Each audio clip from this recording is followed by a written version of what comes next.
So I have a very simple question. What is smarter? Your camera? I have a Canon R5 Mark I here. I'm filming with the R5 Mark II. Or the thing between your ears. It's called your brain. What of those two is smarter? And I think I know the answer to your question, because I think it's probably the same as the answer I'm going to give you. I think I'm smarter than my camera.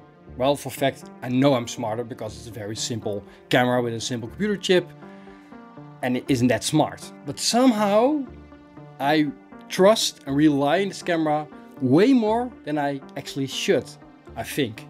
Because when I'm shooting a wedding or have a photo shoot, I will trust the autofocus, the white balance, the burst mode. I trust the camera to do everything for me. And yes, I shoot manual, sometimes I shoot AV, but even in manual, the autofocus does a lot of stuff for me. But yet, it kills my creativity. Well, it isn't that simple, but I think it does something to my creativity.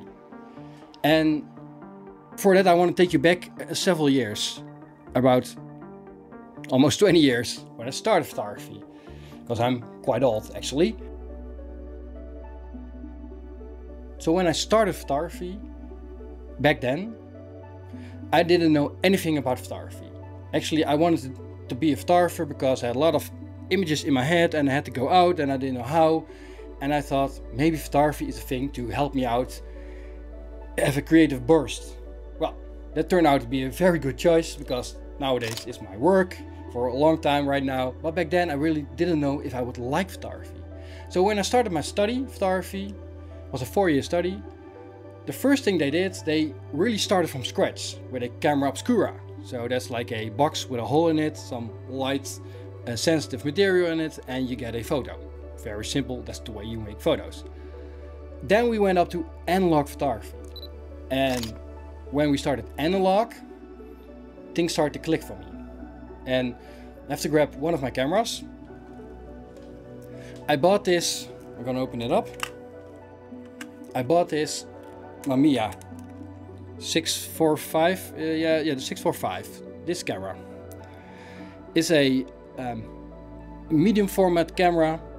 So the actually sensor, well, the film is way bigger than my Canon R5 because it's a medium format camera. You still got them in digital form nowadays, but it was an analog camera.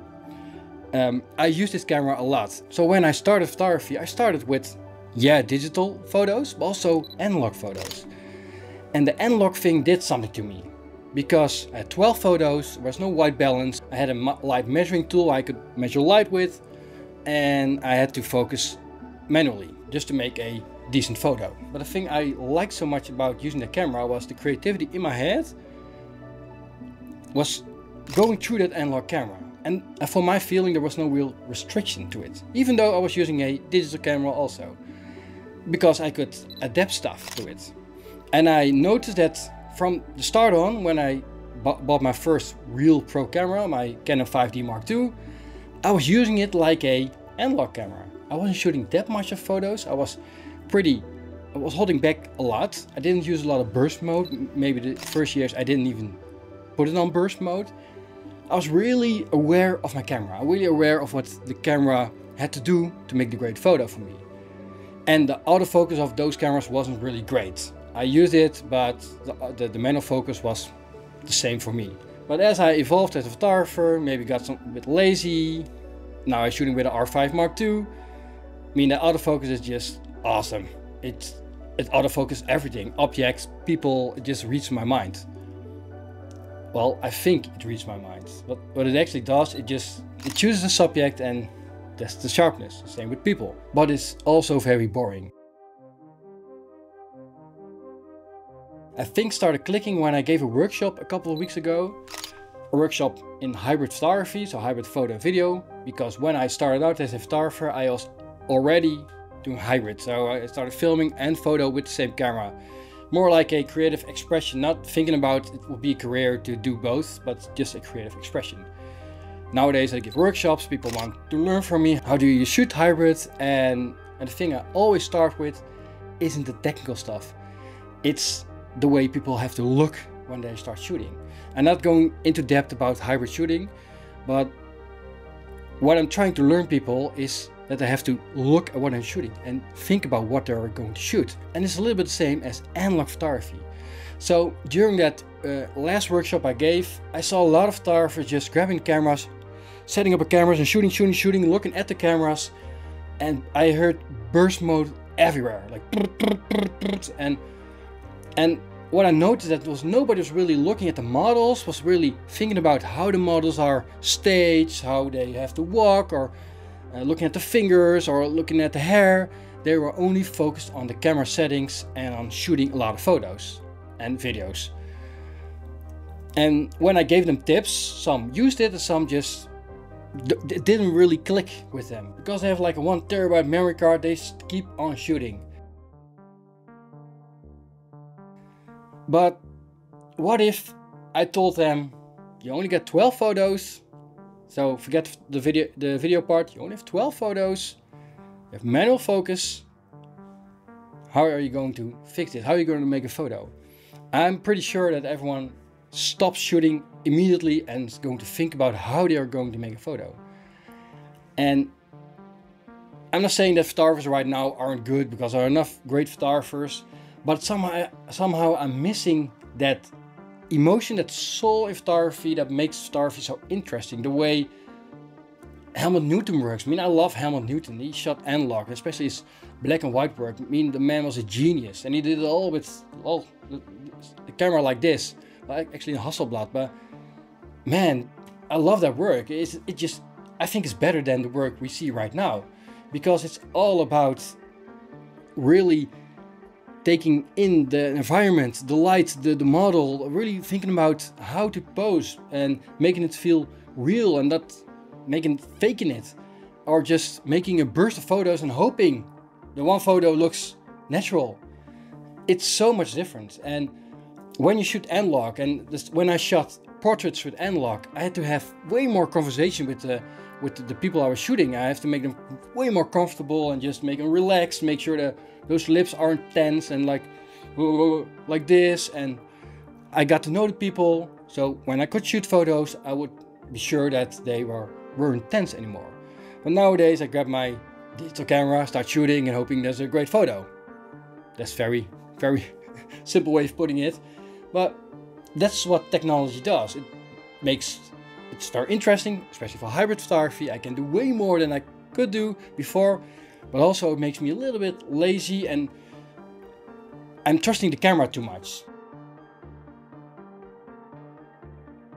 So I don't know where this video exactly is going. I just want to share it with you. What I'm curious of is, I'm curious, how old are you as a photographer? When did you start photography? Did you shoot analog? And how do you think analog holds up against digital photography? Because they're both awesome and they both are different. But do you think that analog photography made you a better photographer, or are you still shooting digital like you're shooting analog? For instance, one of the most asked questions on weddings is, how many photos do you take on a day? And I always say, well, for a wedding photographer, I don't shoot that much photos. Maybe like 1,500 photos on a day or something, or like, well, maybe a very long day, 2,000 photos, or like a very pretty couple. And I know there's not a lot of photos on a full wedding day, because I know that some photographers shoot like 6,000 to 9,000 photos. Imagine culling to those. And I know I don't shoot that much photos, but I put a lot of thought in my photos. I'm really scanning what I'm seeing. I'm communicating with people before I press the button. And everyone has their own way of shooting, but when referring back to the workshops, when I have to learn people stuff, mostly it's always that they're too much focused on the technology and not focused on the emotion and what they really see and what they really want to tell you. They're mainly focused on aesthetics instead of emotion. And especially as a wedding photographer, I think emotions are just here, and the aesthetic part is less important. For your Instagram is very important, but for the people, for the couple, they care more about the emotion than of the great composition of the photo. That's why I think that emotion always goes before composition. Because if you're in your house and you have 2 stacks of photos, and one stack is your emotional attached photos with your family, your friends, your dog, etc. And the other one is your photography career with all the aesthetically pleasing photos. And you can choose one stack. When you run out the house while your house is burning down, which stack do you choose? I'm pretty sure that most people choose the emotional stack, the stack they are emotionally invested in. If you look at your phone, the background of your phone is probably just an iPhone photo you shot of your cute dog or your chihuahua or your cat or kid, because they have so much more, they mean so much more for you. But yet we're focused on the aesthetic part. And that's also what happens when you start autofocusing, shooting burst modes. You tend to lose that emotion, I think. But yet this is just a perspective I have from photography. So the real question is, if you have the restrictions of your camera that can't do all the stuff your modern camera does, would you be more creative? Because you have to really think of all the things you have to do to make a great photo. Do those restrictions really make you a better photographer? For me, I think it makes me a better photographer. When I look back at my old work, I somehow like it better than my new work. Also, I like stuff of my new work better. I don't know actually. I don't know the answer. It's a very hard one. For my feeling, I think my old work's better, but if I look to my new work, I think, yeah, maybe that's better. So what do you think? Do restrictions actually make a better photographer? So if you like this video, check out more of my work here, and I'd like to see you next time. Bye bye.